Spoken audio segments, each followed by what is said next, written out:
last day to contribute, school field bags will be collected from advisory rooms today, Monday, here in Bridgetown. And then the winning class will be announced soon. If you ordered butter bread, pastries, or cookie dough for the junior class fundraiser, pick up your frozen items Monday, today, from 3 to 5:30 in Carroll Hall. Announcing the spring musical, You're a Good Man, Charlie Brown. Open auditions for grades 6 through 12 on Tuesday and Wednesday at the RCC from 7 to 9. It's the book fair. There are books for K through 12 in the SMA Upper School Library from November 16th through 20th. On Monday through Thursday, it's open from 7:30 to 4:30, and Friday from 7:30 to 12. And you can also order books on the e-fair online. Get your football playoffs t-shirt. Check the bookstore later this week. Enter the Bear Reef Network competition. Anyone may enter, groups, classes, or alone. Wreaths are due to the development office by Thursday, December 3rd, and will be placed in an online auction. Attention all sophomores. The Hugh O'Brien Youth Leadership Seminar on June 11th through 13th in 2021 in Austin. You can visit this link and you can get more information.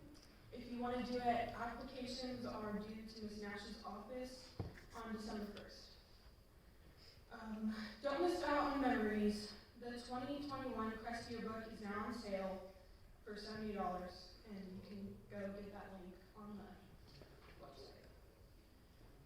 Congratulations, seniors, for college acceptances. Bonnie, May, Stephanie, and Max.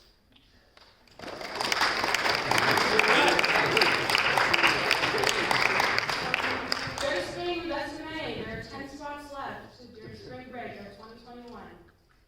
And happy Thanksgiving. We have an early out on Friday, November 20th at 11:15, and it'll be bear time through 7th periods only.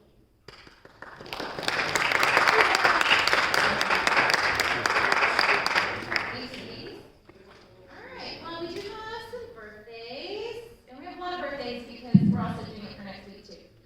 So, pull this up. Alright, so let's see, birthdays. Tuesday, Alexis Giselle. Happy birthday, Alexis. There you are. Happy birthday. So, it's going to be a good day on Tuesday. Tomorrow. Yeah? Okay. Someone get her a cupcake. Or a birthday. On Wednesday, Mrs. Christy Gunther.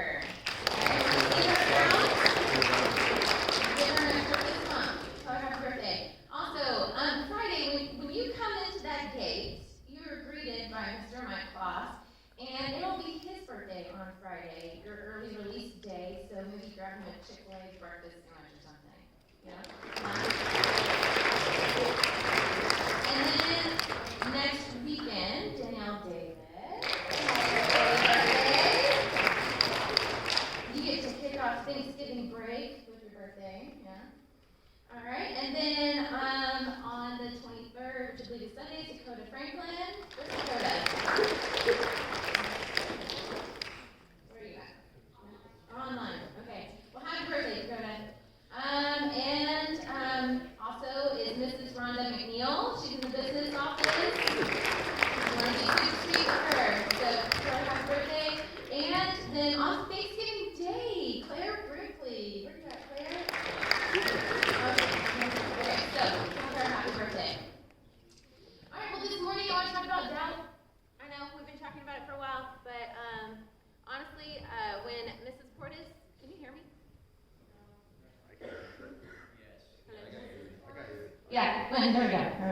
When Mrs. Portis spoke about doubt and kind of gave some definitions and stuff, I definitely thought of a few memories of doubt. Did that happen for anyone else? Because, doubt really has a way to kind of burn deep in our memory, because usually doubt is like a launching pad where we have to figure out where to land. And so a lot of times when we struggle with doubt or have a season of doubt, like those moments are really memorable. So I want to talk about a couple memories that I had. And but before that, let me pray. You bow your heads with me.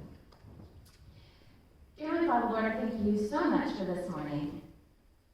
Not gonna lie, Lord, doubting a little bit right now. And so I pray that the words that come out of my mouth are yours, not mine. And so God, may I simply be a vessel.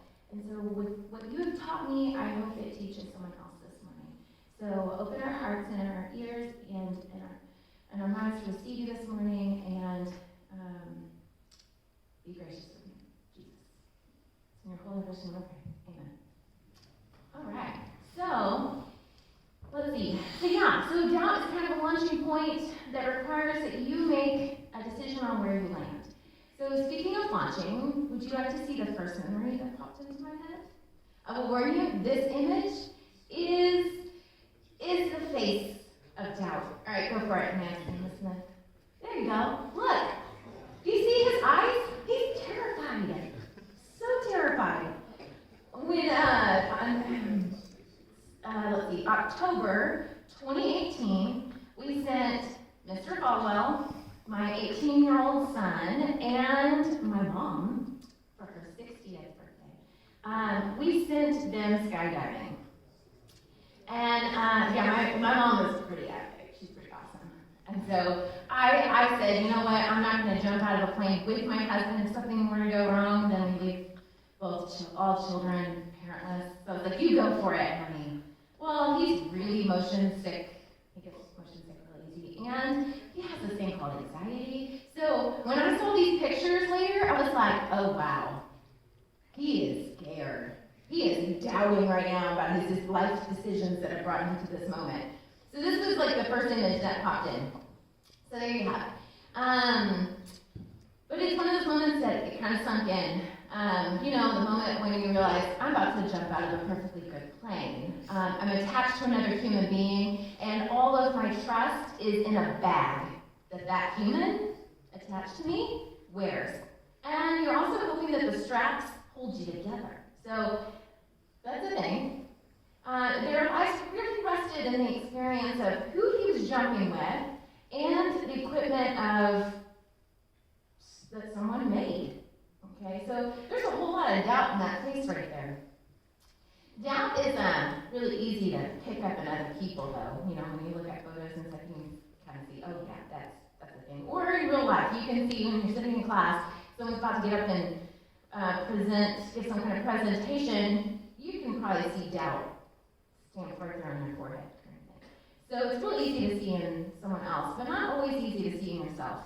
So I went to look back at some photos, and when I ran off of a mountain, not jumped, I went paragliding in 2006 in Salzburg, Austria. Yeah, why not? You can go to the next slide. That seems pretty cool. Have a memory of paragliding in Europe.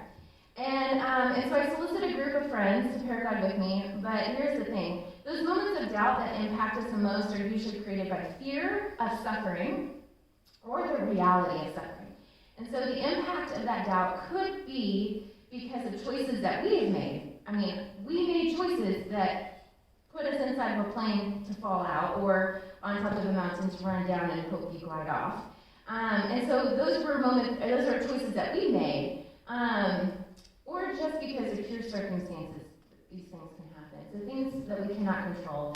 Doubt of living from skydiving or paragliding is a doubt that we created for ourselves. And so, but look at this view, it's gorgeous, right? You see it on the posters, oh yeah, this would be awesome. And then you see the view and you're like, oh, I can't wait. And then you start putting the gear on and you're getting a little lesson and you're going, oh man, what am I doing? Doubt's hitting pretty hard. Okay, but then there's that moment when you're confronted with the mortality of those moments, and when you've got to make the jump. So here's a few ways to cope. One is turn around. So you can turn around, swallow your pride, recant, and then bail. Okay. Or two, you can pretend like everything's going to be okay. So you go to the next one. Usually you can still see it in their face when they're pretending. You might giggle without confidence or to disguise your fear, or doubt or simply go mute. And that was this moment. We could not talk, and we were looking at what was happening. Oh, I'm going to be strapped to him, and I got a what? And so if you've never, do you know what paragliding is? Yes? Raise your hands if you don't. So paragliding, like, you fly tandem usually because you have to have so many jumps in order to fly solo. But what these pilots do is they, it's just them. They have an airbag seat, and then they have straps to a parachute, and they lay out the parachute on the ground, and then they hold the straps and they run down the mountain, and they get enough speed to where the wind just kind of picks up the parachute, and you just glide off. And if you do it just right, you can catch the turbulence and stuff, and you can kind of float in the air for a little while, and then if you plan it just right, you can land back on the mountaintop and then go again. Pretty cool. And so, but when you're flying tandem, you have a person, and then you have an airbag seat, and then you have another person, and then he has an airbag seat. And so, but the person in front can't get in the way of the running. So you both have to run in step together downhill, but the person in front has to run bent over. I don't think that they train you for track, like doing this style. But yeah, you have to bend over, and then the person behind you leans back and holds the strap so that you don't like get tangled up when you're running. And so that's how you paraglide.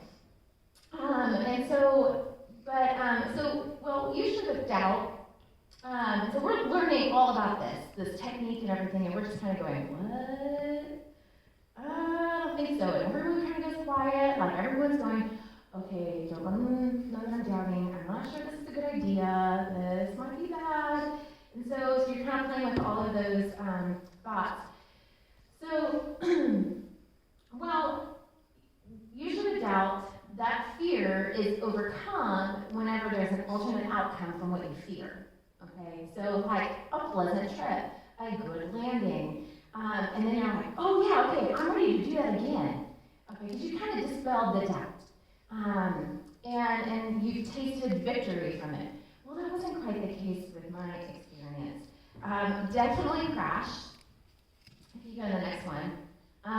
This was when I was pretending like it's all going to be okay. Like, he's putting the straps on me, he's tightening everything down. Well, a little piece of information, my helmet was never snapped.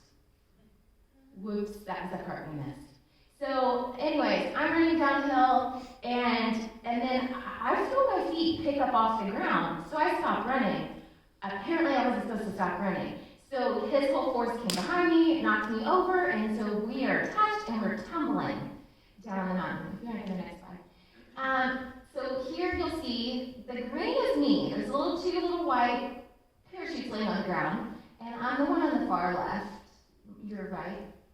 And then there's like this big giant rock in the middle of that like mountain hill, and the red is where we landed. I mean, we are rolling, tumbling.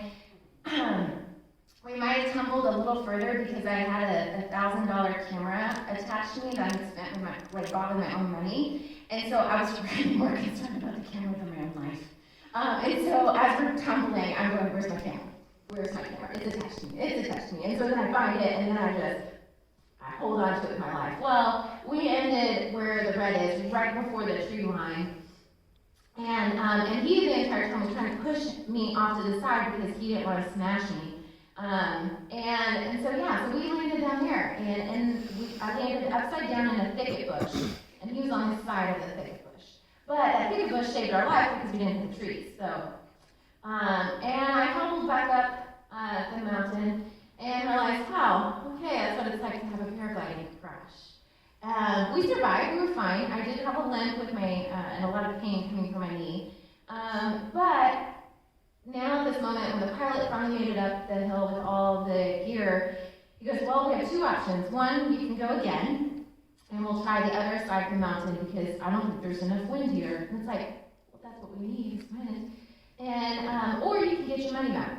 Well, the worst had kind of already happened. I guess something more could have happened, but I didn't want to let this be my experience. I didn't want to stop here. So, of course, I made the logical choice to try again. So, so the next one. So, doubt, dismiss, why not? Try it again. Now, the picture's a little blurry. I'm pretty sure someone had a disposable camera. Does anyone know what a disposable camera is? Yeah, so, and they took a picture, so we're strapped up and headed down the other side, and I made it off. I was like, my leg hurts really bad, but I am not gonna stop running. He's gonna have to yell at me to stop. So we were in the air, and my legs were still propelling. And then he was like, okay, you can let it rest. And so I sat back in my seat and enjoyed the flight. So that was that experience. And let me see. So it wasn't as bad as it seemed when it actually happened. The fear or worry of something bad happening was really worse than the bad that happened. So oddly enough, I still doubted, but I was stronger in my resolve the second time. I was not going to stop pedaling. And so, have you ever heard the phrase, this is a baseball reference, you're going to be so proud of me. Don't let the fear of striking out keep you from playing the game. Have you ever heard that? And so, the game is worth any strikes that may come. If we let it, doubt will keep us from experiencing victory. And I didn't want that to be that day. And so I wanted to taste the victory of being able to sail in the sky over Salford. So, all right, I want to read James 1, 2 through 18. Can I get someone to read this for us? Come on, someone. They just keep throwing under the bus. Okay, I can call on somebody. Jacob. I know, it's dangerous when I know your name. Come on, stand up. You can say this for us. Oh, come on. What? Let me do it again. Consider it pure joy, my brothers and sisters, whenever you face trials of many kinds, because you know that the testing of your faith produces perseverance. Let perseverance finish its work so that you may be mature and complete, not lacking anything. If any of you lacks wisdom, you should ask God, who gives generously to all without finding fault, and it would be given to you. But when you ask, you must believe and no doubt, because the one who doubts is like a wave of the sea, blown and tossed by the wind. That person should not expect to receive anything from the Lord. Such a person is double-minded and unstable in all they do. Boom.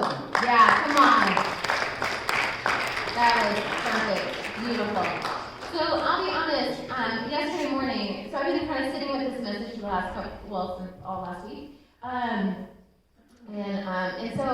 But then yesterday, our pastor happened to preach from this passage, but he was talking from the side of suffering. That's what I'll talk a little bit about, but that he was talking about the joy that comes from suffering. But I kind of want to highlight some different points, because this is talking about doubting.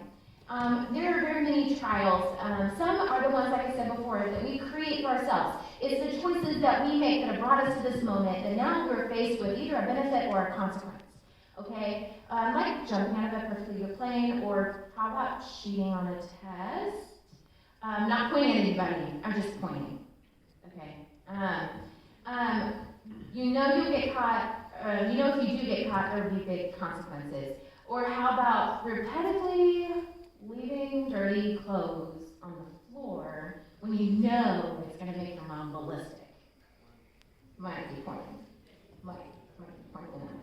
So, but you're gonna get in trouble by parents or dorm staff, but you do it nevertheless. Okay, those are your choices. But there are other trials that resulted from someone else's choices, like drunk driving,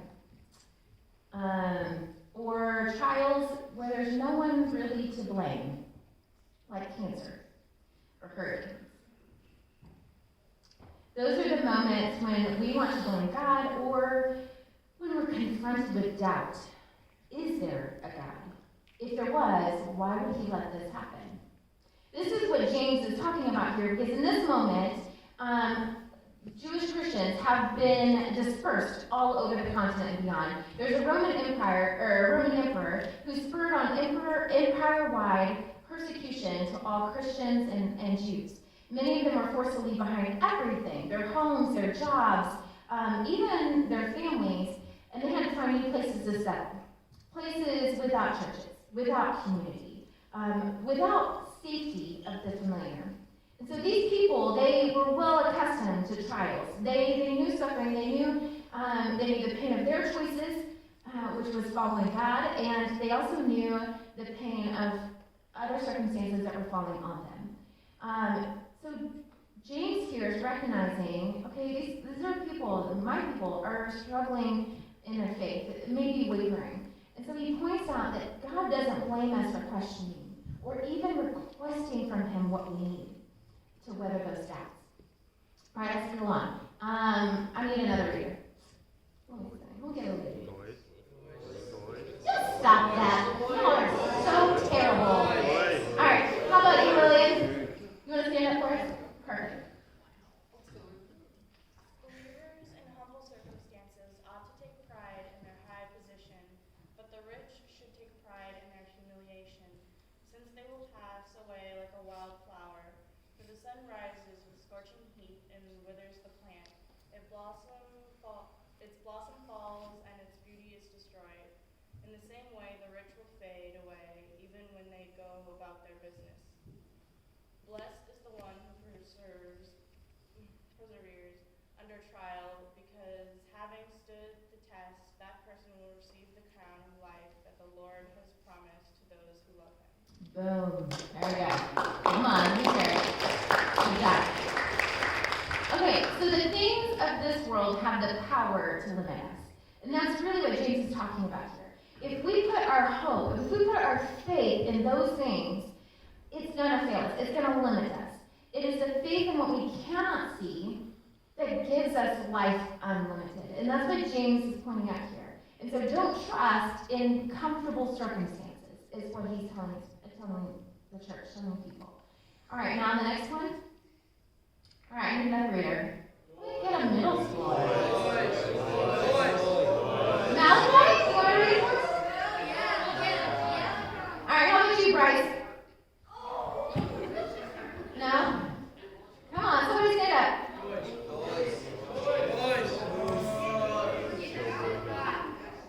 Way to go, Bryson. All right, speak loud and clear.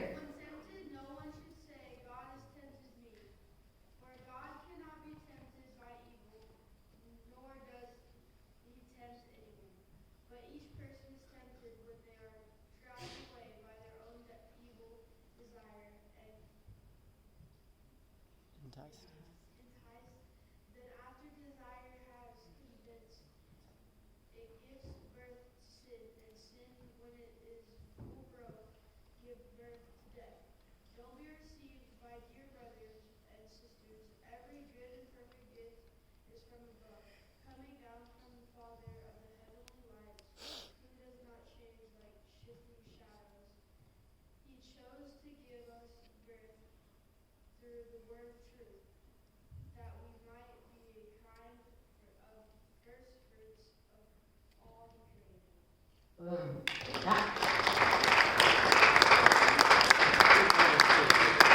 Here's what James is saying. James is saying God is unwavering. He is constant. He doesn't bend because of desire or temptation. His commitment to his creation is what it is. It's committed. He's in this for the long haul. He does and will see this through. Doubt does not deter God. It can deter us if we let it. It can keep us from experiencing that victory, okay? But here's the beauty of God's love, his commitment and his power, is that it is good. Capital G-O-O-D, good. And he works out everything toward the very good that is in him. It is the goodness that can be trusted. It's the kind of goodness worth planting yourself into when the doubt comes. And I can't promise you that your life will be without suffering or pain. Junk happens, okay? It does. But Jesus is always using the pain that we experience in life for his good purposes. After all, the death of Jesus was followed by the resurrection. If he can turn that around, he can turn around any of the circumstances that we face. whether circumstances we've created for ourselves or circumstances that we have no control over. Pain and suffering can be a tool of transformation. That's what this passage is talking about, is that God can redeem anything. We just gotta wedge ourselves in it, stand firm in it to see it. And so it's the seasons of my life when suffering was present, where doubt existed, but looking back, now on the other side of that suffering, I can say it was worth it. I would make the same choice again. Those were the seasons I could clearly see Jesus present with me. I could see his mercies. I could see his miraculous ways of working personally in my life. And so looking back, I can see his goodness was there all along. So with Jesus, there will always be victory. Let doubt lead you to your victory, but not keep you from it. Let me pray. Dear Father, Lord, I thank you so much for this morning. I pray that the fear of stepping out doesn't keep us from playing with you. That fear or doubt doesn't hold us back from faithfulness and trust in you. You are good. You are truly good. And I pray that no matter what happens in this life, in our journey, that we will be able to see your goodness, even on the darkest days. And so, God, I just surrender. We lay down everything at your feet, and we even hand you our doubts. Help us plant firm and strong in your word, and in our trust, even when we cannot see you. So, God, I thank you so much for who you are, and you're good. And so, God, I thank you for being that good God. So, Lord, I love you, and we praise you in your holy first name. Amen. Okay, I got a couple minutes. You want to see something fun? Yeah? Are you sure? Somebody in this room might kill me for showing this to you. But I thought, hey, it kind of related to the topic, so it'd be fun to show it. You want to see it? It's like 2 minutes and 30 seconds long. Okay, all right, go for it. Oh, I want you to like count how many different faces you see, okay? See if they'll play. Maybe. On. I mean, I I've don't thought know. about overlaying or underlaying the Mission Impossible theme song. What? Oh, my clock is totally off. Okay, real quick. Okay, so there's like 2, 3, 4. Ooh, there's 5, 6. Oh, we're getting happy.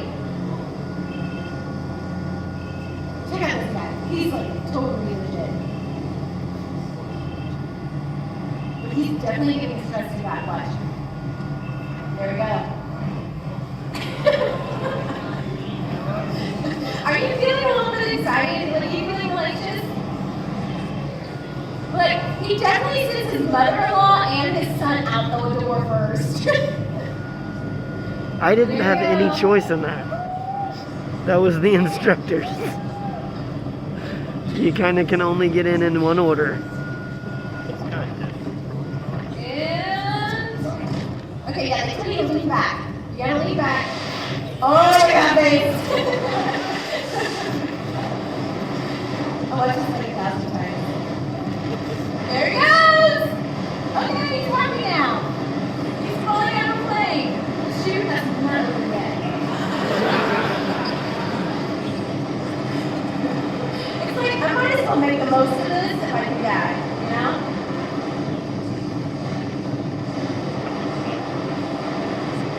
Oh, look, he's so happy. Okay, spoiler alert, he lived.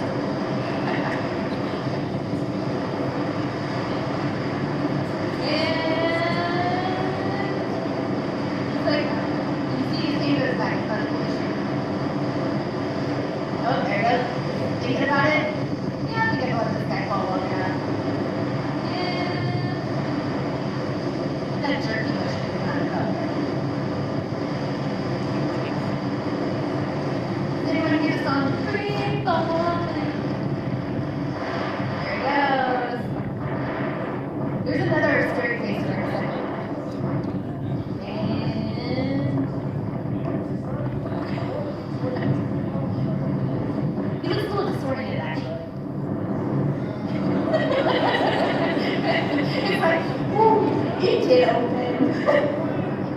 All right. Seniors and faculty, you're dismissed. Have a great day. Come on in class.